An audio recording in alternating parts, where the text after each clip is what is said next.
Bien, pues iniciamos la jornada con la conferencia inaugural sobre el Estado jurisdiccional autonómico, que va a ser impartida por el profesor Manuel Aragón Reyes, que es catedrático emérito de Derecho Constitucional en la Universidad Autónoma de Madrid. Ha sido magistrado del Tribunal Constitucional durante 9 años, del año 2004 al año 2013, periodo durante el cual emitió numerosos votos particulares, así como también fue ponente en más de 200 sentencias. Muchas de ellas versaban sobre cuestiones relacionadas con el Estado autonómico, con la distribución de competencias entre el Estado y las comunidades autónomas. El profesor Aragón es además director y coordinador de un seminario de profesores de Derecho Constitucional que nos reunimos mensualmente en la Universidad Autónoma de Madrid para tratar cuestiones actuales sobre el derecho constitucional. Seminario bajo cuyo magisterio y en su momento también del profesor Rubio Llorente nos hemos formado buena parte de los profesores de la Universidad de Burgos y otros profesores de otras universidades procedentes de distintos lugares de España, algunos de ellos aquí presentes también. Es autor de numerosos libros, algunos de ellos de cabecera para los constitucionalistas, como Constitución y Democracia, 2 estudios sobre la monarquía parlamentaria en la Constitución, o también estudios de Derecho Constitucional, que vaya por la 4ª edición, si no recuerdo mal, editada por el Centro de Estudios Políticos y Constitucionales. Además de la docencia e investigación, el profesor Aragón Reyes ha ocupado diferentes cargos institucionales, como el haber sido director del Centro de Estudios Políticos y Constitucionales, decano de la Facultad de Derecho de la Universidad Autónoma de Madrid, presidente del Consejo Económico y Social de la Comunidad Autónoma de Madrid y es académico de número de la Real Academia de Legislación y Jurisprudencia. Sin más preámbulo, el profesor Aragón Reyes tiene la palabra. Buenas tardes. Yo agradezco muy profundamente la invitación que me hicieron los organizadores de esta jornada, que es efectivamente la Cátedra de Estudios de la Fundación Villalar y la Universidad de Burgos. Y quiero personificarlos en los directora y secretario de la Cátedra Villalar.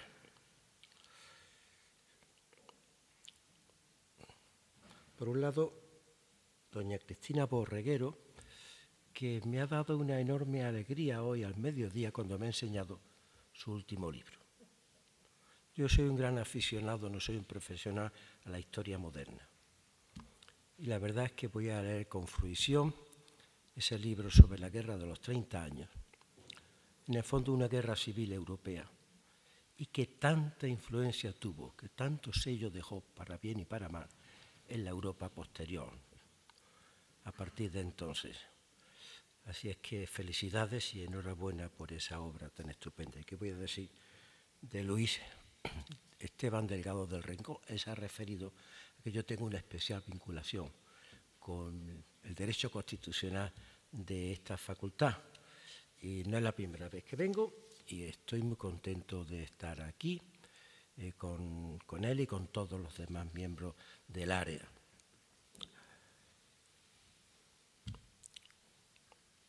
A mí se me ha pedido, bueno, por supuesto, y es a la Facultad de Derecho y a su decano, a mí se me ha pedido que hable del Estado jurisdiccional autonómico. Esto tiene un pequeño inconveniente para algunos de los que me van a oír, y es que esto ya no exactamente igual, pero lo han leído y lo han oído de mí en ocasiones anteriores. Pero bueno, me imagino que el resto de los asistentes en este salón no. Además sé que son todos ellos, salvo los profesores, estudiantes. Procuraré usar un lenguaje no muy técnico para que me entiendan. El título, dirán ustedes, ¿por qué Estado jurisdiccional autonómico? Yo escribí, perdonen que me autocite, pero aquí es completamente necesario por lo que verán, yo escribí en 1985, se publicó en 1986, en la Revista Vasca de Administración Pública, un artículo con el mismo título. Entonces, simplemente con una interrogación. Ahora ya no hay interrogación. En el que venía a decir que nuestro Estado autonómico estaba, no voy a decir condenado, pero forzado necesariamente a ser un Estado jurisdiccional autonómico. Es decir, a ser un Estado cuya organización, funcionamiento, desarrollo, etcétera, solamente podría lograrse mediante la jurisprudencia del Tribunal Constitucional. El tiempo me ha dado la razón, pero no es porque yo tuviera dotes proféticas, es que examinando el conjunto normativo regulador del Estado autonómico, Constitución y Estatutos de Autonomía, la conclusión a la que yo llegaba entonces era obvia. No obstante, y os lo digo sobre todo para los alumnos, no piensen ustedes que la actividad jurisdiccional no incide, que incide y mucho en la aplicación de las constituciones, en la realización de las constituciones, de aquí y de fuera.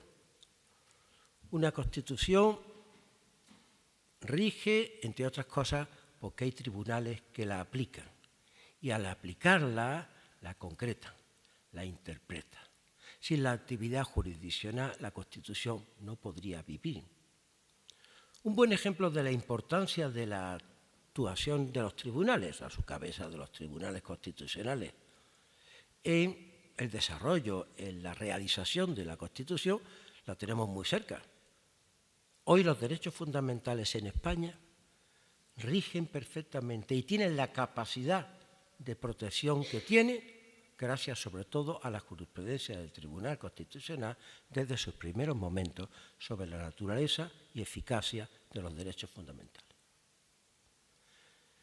Y si el Estado, además de ser un Estado constitucional, es un Estado constitucional con autonomías territoriales, ya sea federal, autonómico, esa labor jurisdiccional es absolutamente necesaria para concretar, interpretar, resolver los conflictos sobre la distribución territorial del poder. Otro ejemplo, ya fuera de nuestras fronteras. Sin la labor constante del Tribunal Supremo de los Estados Unidos, el Estado federal norteamericano hubiera podido muy difícilmente funcionar. Pero ¿qué ocurre entre nosotros? Que esa actividad, digamos, connatural de los tribunales, hablemos ahora de los constitucionales o de las jurisdicciones constitucionales, a la hora de concretar, a la hora de interpretar, resolver conflictos en cualquier Estado compuesto, sea federal, sea regional o autonómico, en España se agudiza necesariamente por la mayor complejidad e incluso a veces ambigüedad del conjunto normativo regulador del Estado autonómico. A mayor complejidad y a veces ambigüedad de las prescripciones normativas, obviamente, mayor obligación de actuación constante del Tribunal Constitucional, que es lo que aquí nos ha ocurrido.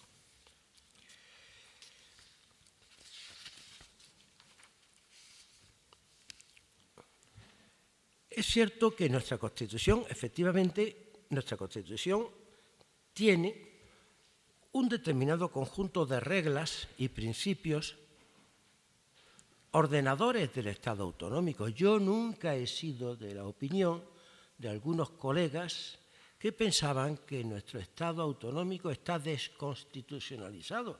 Siempre me ha parecido, perdón por la palabra, lo digo sin acritud, un error, pero evidente. Porque la Constitución, que deja un amplio margen al principio dispositivo, la Constitución no dice cuántas comunidades autónomas va a haber, la Constitución nos dice cuántas competencias precisas van a tener cada una de las comunidades autónomas.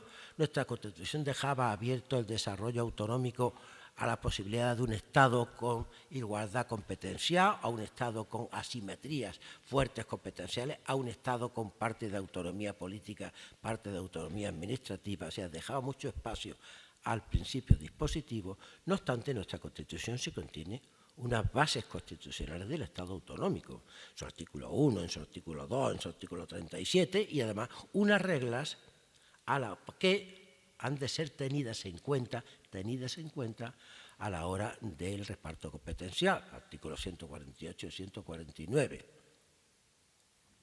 Justamente porque no está desconstitucionalizado completamente el régimen autonómico, justamente porque los estatutos de autonomía que tenían que desarrollar, y efectivamente desarrollaron el modelo, tenían una gran capacidad de ordenación.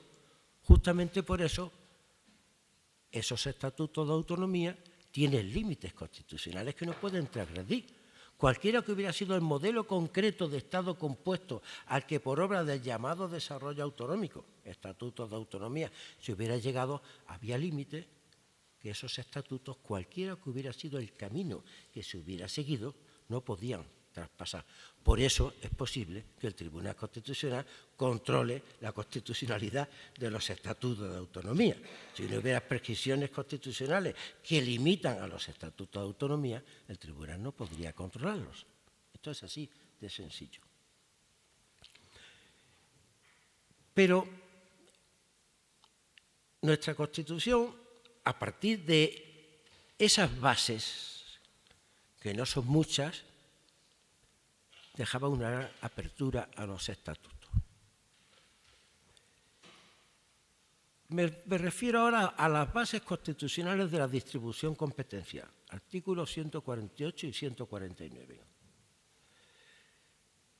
Para que los alumnos me entiendan, lo que sucede con esos dos artículos es que utilizan unos términos no demasiado precisos, incurriendo en algunas ambigüedades. Si solo fuese esa la situación, no hubiera tenido el Tribunal Constitucional que tomarse tanto esfuerzo. Pero es que la situación se complicó porque en el desarrollo autonómico los estatutos de autonomía complicaron aún más las ambigüedades y las contradicciones. De tal manera que desde el principio, no es una cosa última, desde los principios de los 80 con los primeros estatutos, nos encontrábamos con un estatuto, cualquier estatuto, mucho, que en una materia que la Constitución decía, 149.1, que era competencia exclusiva del Estado, decía el estatuto que era competencia exclusiva de la comunidad autónoma, añadiéndole sin perjuicio de lo dispuesto en el artículo 149.1, es decir, sin perjuicio de que también es competencia exclusiva del Estado. Se nos creó un problema muy serio porque aumentó la complejidad cuando se toman, como hay que tomarlo en bloque, Constitución y Estatutos, aunque en ese bloque la Constitución está situada, obviamente, en un plano jerárquico superior a los estatutos.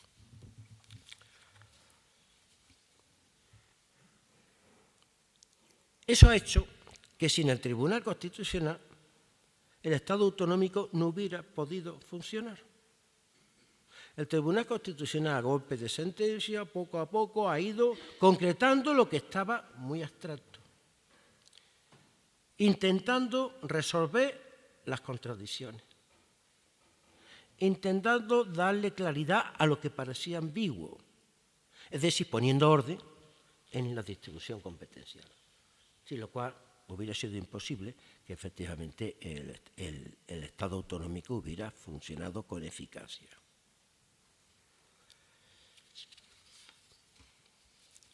Voy, porque no tengo un tiempo tasado, quisiera que hubiera algo para debate si es posible, por tanto no voy a agotar la hora, quiero estar algo así como 40 minutos como máximo.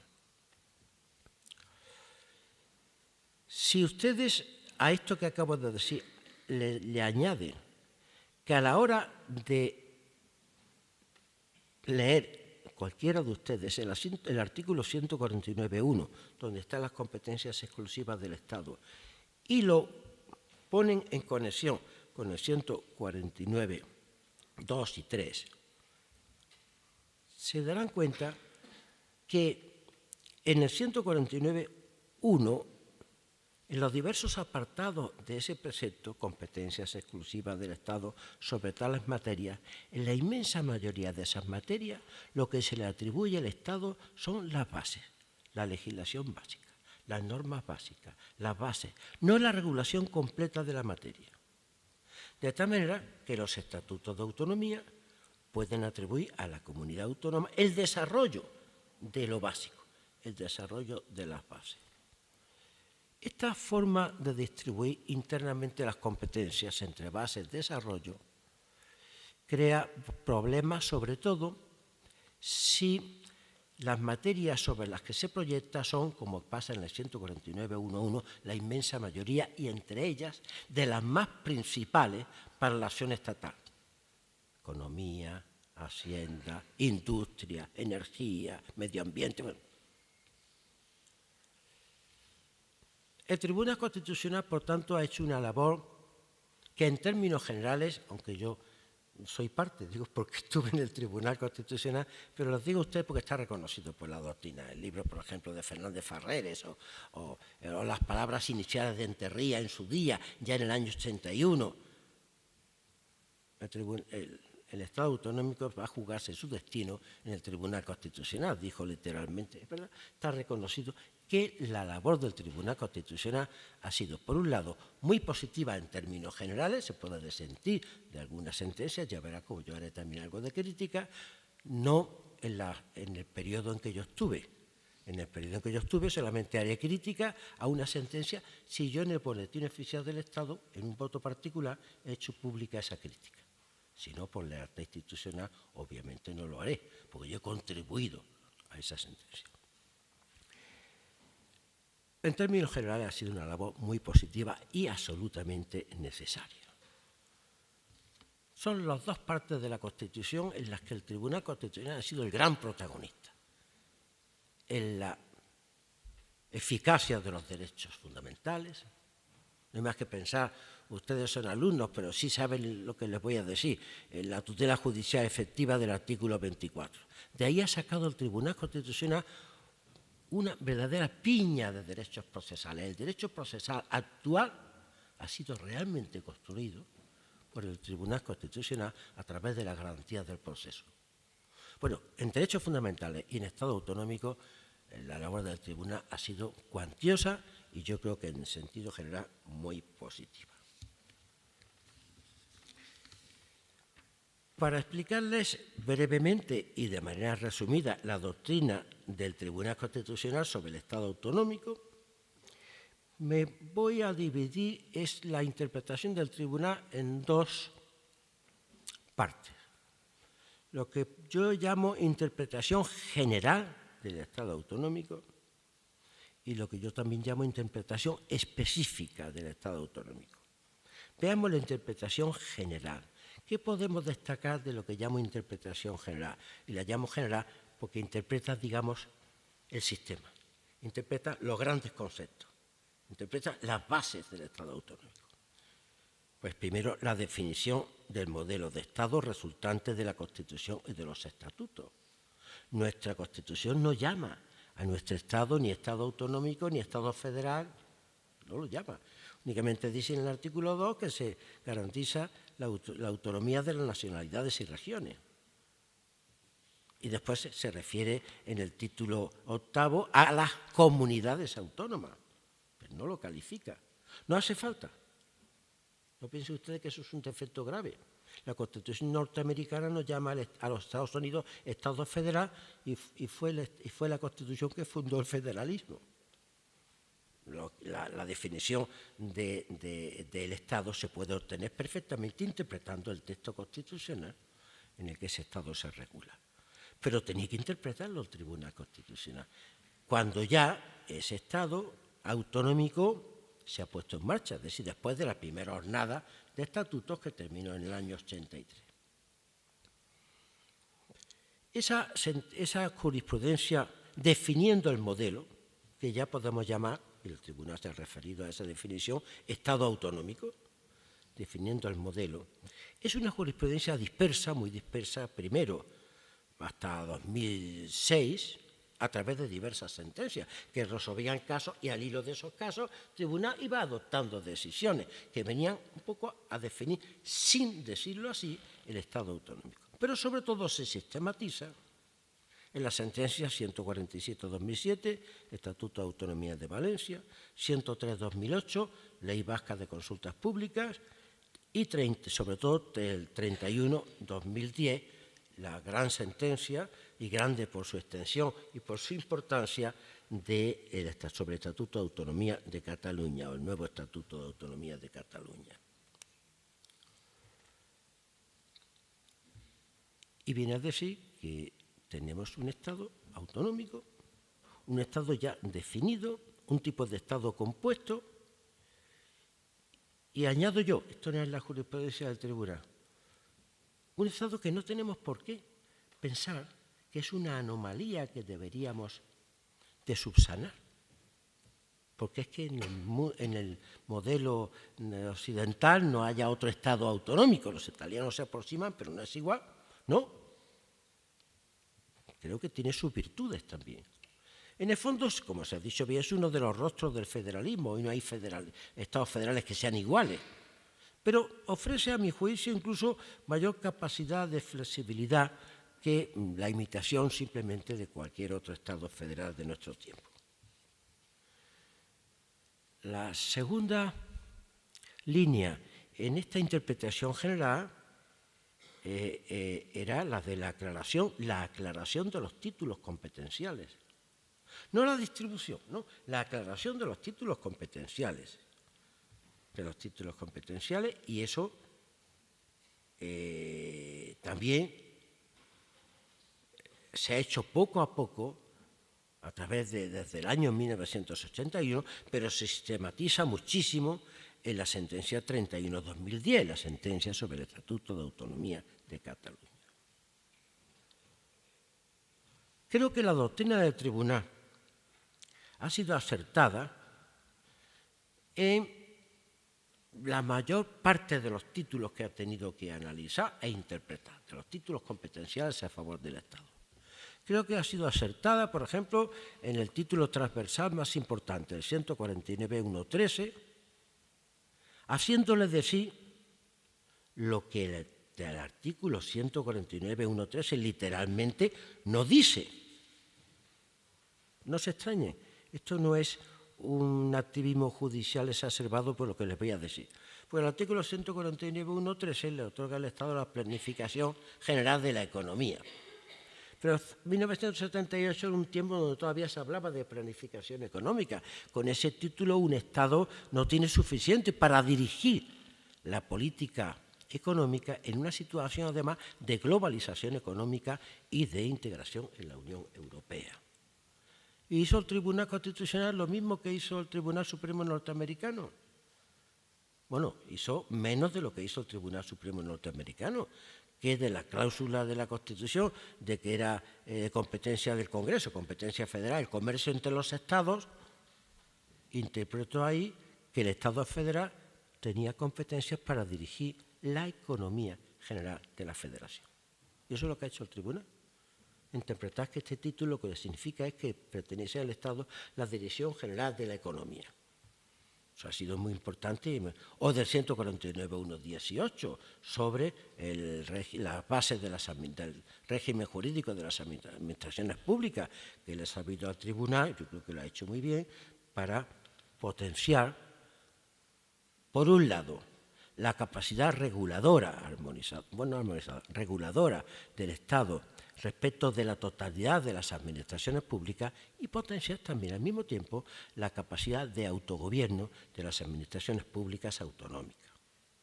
O el 149.1.8 sobre las competencias exclusivas en derecho civil sin perjuicio de las especialidades de los regímenes forales y especiales de algunas comunidades autónomas, que lo ha interpretado, creo que muy bien, el Tribunal Constitucional, salvo, pero no me voy a entretener en eso, una sentencia relativamente reciente sobre Navarra, sobre la loráfana, que creo que ha extendido demasiado el punto de conexión respecto del llamado desarrollo foral. En cambio, ya no me parece tan acertada, y hablo de sentencias anteriores que yo estuviese en el tribunal y después de posteriores, no de mi tiempo, la interpretación que ha dado a la cláusula del 148.1.3, es decir, el que dice que las comunidades autónomas podrán adquirir competencias en urbanismo y régimen del suelo. Podrán adquirir. No atribuye competencia exclusiva. Si el 148 no puede atribuir competencias exclusivas a las comunidades autónomas. Es una materia sobre la que pueden adquirir competencias las comunidades autónomas. El tribunal, desde el año 1967, a mi juicio, erróneamente, pues entendió que eso significaba que podían tener competencias exclusivas las comunidades autónomas. Creo que fue una sentencia que no ocasionó nada más que problemas. O la sentencia sobre relaciones internacionales. El título del 149.1.3 dice: el Estado tiene competencia exclusiva en relaciones internacionales. Y el Tribunal Constitucional desde 1990 vino a decir, no, antes incluso, vino a decir que, bueno, que esa competencia era para las relaciones internacionales regidas por el derecho público, es decir, para las relaciones entre Estados regidas por el derecho internacional. Cuando todos sabemos que relaciones internacionales cubre todo el espectro de las relaciones políticas y de las relaciones jurídicas, y en consecuencia dejó espacio abierto para las relaciones internacionales de las comunidades autónomas. O el 149.1.5, que atribuye al Estado competencia exclusiva en administración de justicia, y el tribunal ahí desde 1990 entendió que, bueno, no exactamente así, que la administración de justicia es la actividad jurisdiccional de la justicia. En cambio, no la administración de la administración de justicia. El tribunal lo tenía difícil, no se trata de una crítica acerba, porque el Estatuto Vasco, con la cláusula subrogatoria, es el que había hecho eso. El tribunal tenía muy difícil, podría haberlo hecho, no declarar la inconstitucionalidad del Estatuto Vasco, pues no había sido impugnado, pero sí, como ha hecho tantas veces, entender esa inconstitucionalidad sin declararla, como ha hecho siempre con normas intermedias o a veces. Entendió que se podía repartir la materia como está repartida, teniendo las comunidades autónomas competencias y los estatutos se la otorgan en personal y medios en la administración de justicia. O el 149.1.1. El 149.1.1 otorga al Estado la competencia exclusiva en la regulación de las condiciones básicas que garanticen la libertad, los derechos y las obligaciones iguales de todos los españoles. El tribunal, con algunos altibajos, en mi tiempo se dictó al menos una sentencia de la que yo fui ponente, no voy a decir cuál, en la que se dota al 149.1 de la entidad que yo creo que es el que la tiene, ahora verán. Salvo en esa sentencia, siempre se ha venido a decir que ese no es un título atributivo inmediato de competencia estatal, de manera que sirva de límite a la legislación de las comunidades autónomas, sino que es un título habilitante al favor del Estado para que pueda adoptar normas que tenga por objeto establecer las condiciones básicas. De esta manera que, curiosamente, puede haber normativa autonómica, si no lo hubiera estatal, que pueda regular de manera distinta condiciones básicas para el ejercicio, para la igualdad en los derechos y las obligaciones.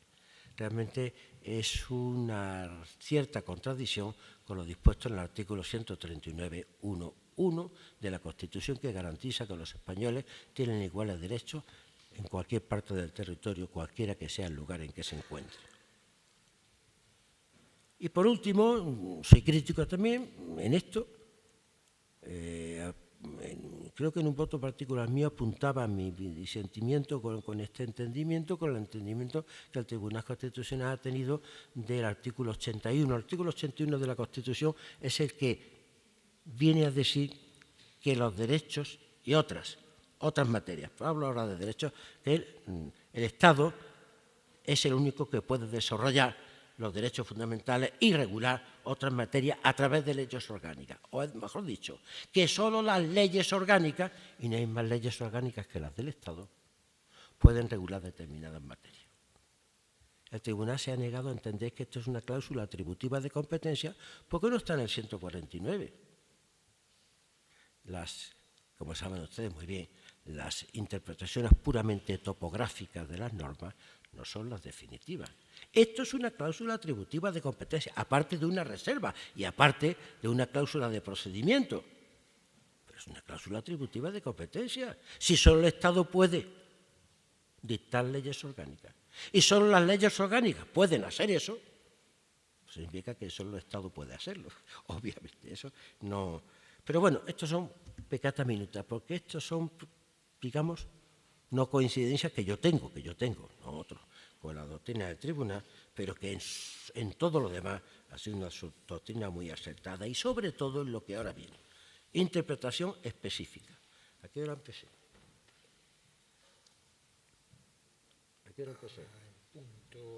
Bueno, pues entonces me quedan 10 minutos, más o menos. Interpretación específica. Es que quiero hacerlo de manera... Por eso repito algunas cosas que me entiendan los alumnos, porque les digo, el 141.1.3, me dicen esto, ¿y qué está diciendo este hombre? La sentencia 81, tengo que darles alguna explicación. Interpretación específica, con el término interpretación específica me refiero a la labor del tribunal, a la doctrina del tribunal, no ya sobre la definición del modelo, sobre la aclaración de los títulos competenciales, sino sobre el modo de reparto de las competencias. Y sobre todo sobre el reparto más extendido y más difícil, que no es el de, por ejemplo, las Fuerzas Armadas, eso es competencia material exclusiva del Estado, sino el reparto de todas aquellas materias cuya distribución está las bases para el Estado y el desarrollo para las comunidades autónomas. Ese es un problema de extraordinaria envergadura. Y he de decir que el Tribunal lo ha hecho, salvo excepciones muy contadas, de manera, a mi juicio, bastante correcta. Y eso que la tarea es muy difícil. Primero, estableció un criterio común para las bases. Se llaman bases, se llaman normas básicas, legislación básica, y es una concesión material de las bases, obligada además en aquel tiempo, porque si no hubiera tenido una concesión material de las bases, no podría haber habido un desarrollo legislativo por las comunidades autónomas. Por tanto, no fue solamente una operación, digamos, centralista, fue una operación también autonomista, esa concesión material de las bases. Es decir, que las bases no tienen que estar necesariamente contenidas en leyes formales. Pueden estar en reglamentos e incluso en algunos actos administrativos. Esa concesión se mantiene, aunque el Tribunal ha ido considerando como excepcional que no estén las bases en leyes de las Cortes Generales, que no estén las bases en leyes, o en decretos legislativos, en fin, en normas con rango de ley. Y que, por tanto, son excepciones las bases que están contenidas en reglamentos, incluso en circulares del Banco de España. Pero no ha renunciado, porque no puede renunciar, a mi juicio, a la excepción. No ha formalizado completamente las bases, porque a mi juicio sería una operación condenada al fracaso. Piensen ustedes en la política económica, piensen ustedes en la supervisión bancaria que se realiza no tanto ya por el Banco de España como por el Banco Central Europeo. Piensen ustedes en... Hay diversos títulos competenciales cuyas bases no pueden estar contenidas solo en leyes. Y por eso, efectivamente, el tribunal pues, sigue manteniendo que aunque deben estar contenidas en leyes, no obstante, pueden estar contenidas también en normas sin rango de ley. Esto es muy importante, porque les pone de manifiesto ya algo, con esto de excepcionalmente, que no hay una regla general, o mejor dicho, hay una regla general con excepciones, es decir, que no hay una regla uniforme. Ya ven que aquí, es decir, que el tribunal tendrá que ver en cada momento si la circunstancia o la materia hacía legítimo que estuviera contenida en un reglamento. Pero eso lo tiene que ir diciendo el tribunal en cada proceso. No hay una lista que diga, sobre esta materia no puede haber más que leyes, sobre esta otra puede de cuando en cuando, y cómo de cuando en cuando, y cuándo es cuándo. Un reglamento. Bueno, segundo, la finalidad de las bases. Esto ha sido una doctrina espléndida. Las bases, ¿por qué se le dan al Estado las líneas básicas de la materia? Que es una regulación sustantiva, no es una base. Los alumnos que ya han estudiado Derecho Constitucional sabrán que esto no tiene nada que ver con las bases del artículo 82 de la Constitución, es decir, con lo que se llama delegación legislativa a través de una ley de bases para que el Gobierno dicte textos articulados o textos refundidos mediante decretos legislativos. Allí las bases no son normas sustantivas e inmediatamente aplicables, son normas procedimentales. Aquí no. El tribunal lo dijo muy claro. Las bases son derecho aplicable. Derecho sustantivo aplicable en todo el territorio. Pues bien, ¿qué finalidad tiene? Y por eso el tribunal dijo que eran derechos sustantivos aplicables en todo el territorio. Y al que hubo algún intento, por ejemplo el Estatuto de Autonomía de Cataluña última, de dejarla sola en principio, el tribunal, a mi juicio muy razonablemente, entendió que no pueden quedar reducidas solo a principios o a marcos. Porque si no, no cumplen con la primera finalidad de las bases. ¿Y cuál es la primera finalidad de las bases para el Tribunal Constitucional? Garantizar la acción unitaria y eficaz del Estado, para eso tienen que entrar inmediatamente en vigor, en todo el territorio y asegurar la igualdad sustancial de derechos y posiciones jurídicas de los ciudadanos, cualquiera que sea la materia regulada y cualquiera que sea el lugar del territorio en que se encuentren.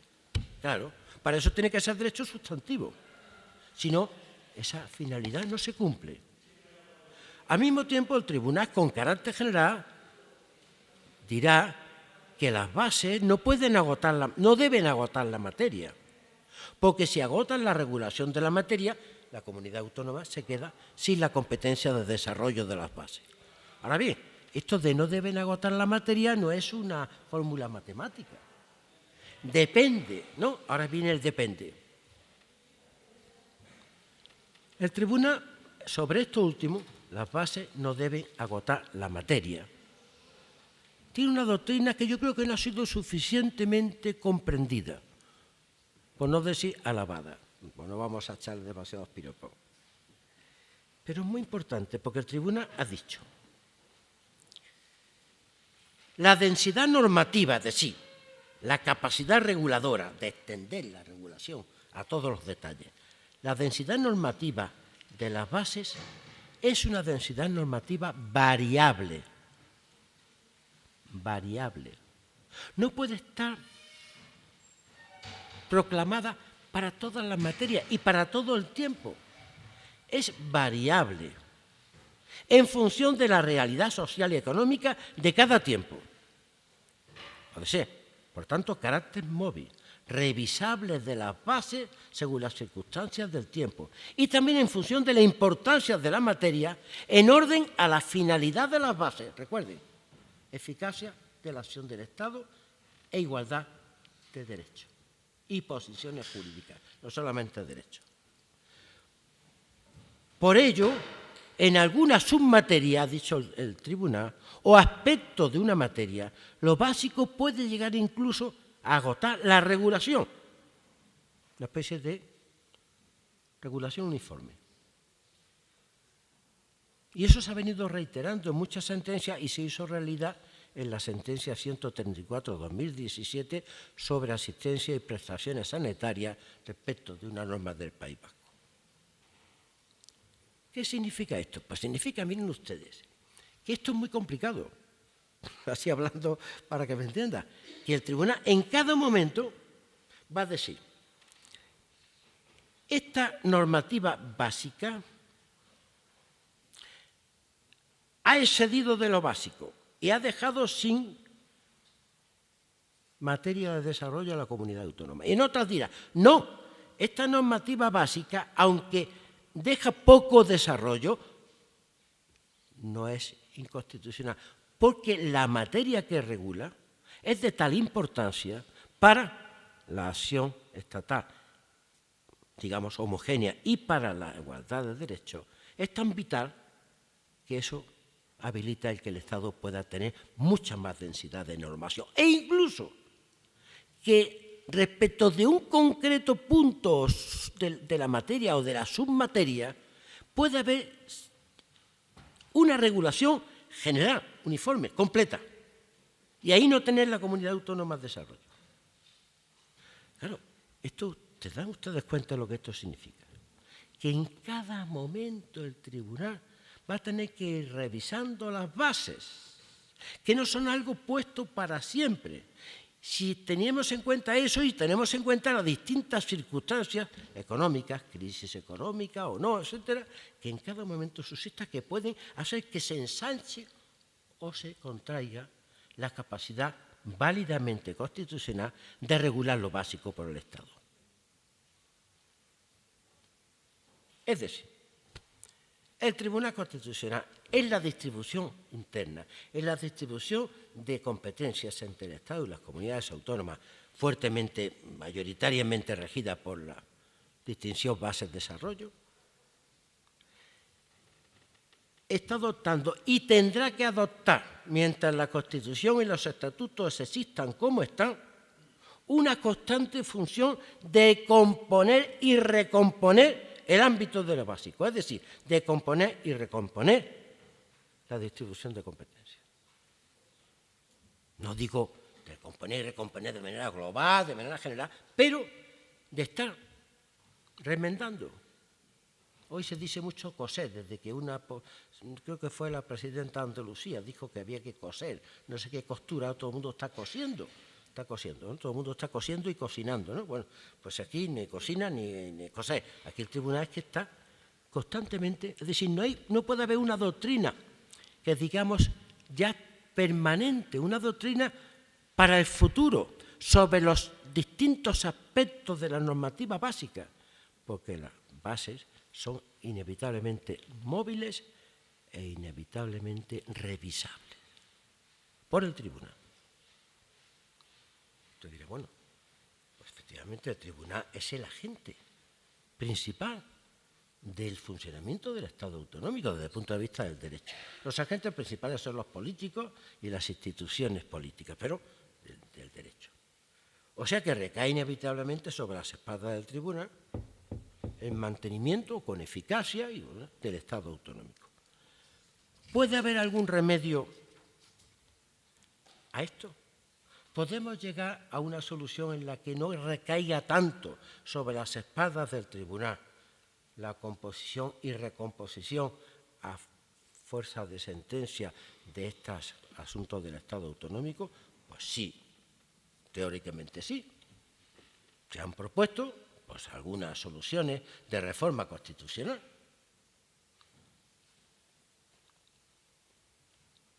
Por ejemplo, pues establecer un sistema mucho más claro, no completamente claro. No hay sistema de distribución competencial claro en ningún Estado compuesto.